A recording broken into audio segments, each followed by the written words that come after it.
Okay, so I'm going to start this video out with something pretty fun. A riddle. So, there is a boy and his father, and they're in a terrible car wreck.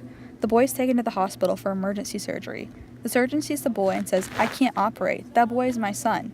How is this possible? I'm assuming, based on how other people have answered this question, that you're puzzled. So I'll give you the answer. The surgeon is the boy's mother. Yeah. So after I heard this for the first time, it was one of those things where I laid in bed and just stared at my fan and was like, how did I not think of that? How would I not think that the mom could be the surgeon? And all of it, honestly, goes back to sexism.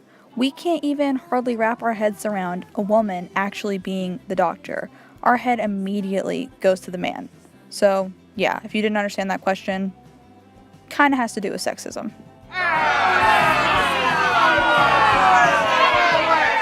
Okay, I know, sexism totally sucks. But, I mean, it's not really a thing anymore, right?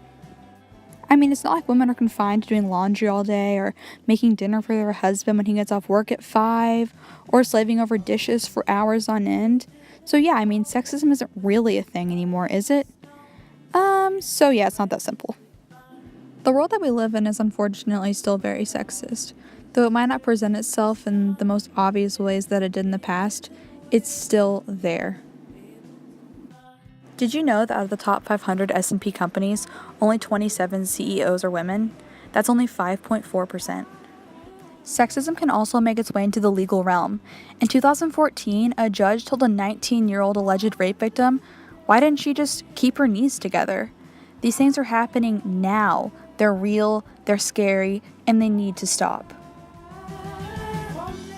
Sometimes it's easy to think that things are better than they actually are.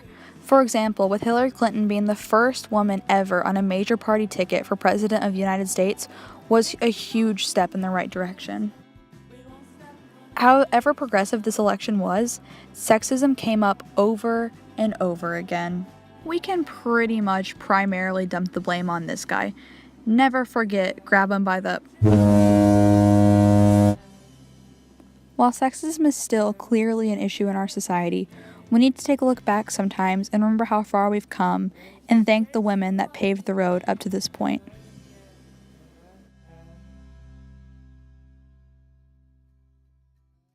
The road to equality has unfortunately been a long one, and it isn't over yet.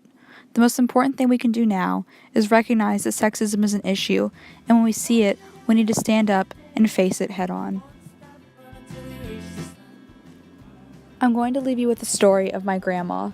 She was the only one of her 16 brothers and sisters to graduate high school and go on to achieve higher education.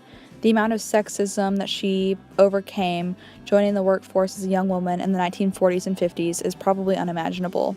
It's because of her and so many others like her that girls like me and women today are able to do all the things that we do. I hope that I continue to pave the road that they started for people like my niece Layla. I hope that she sees equal pay for women. I hope she sees the first woman president. And I hope that she's always respected and cherished as a woman in our society.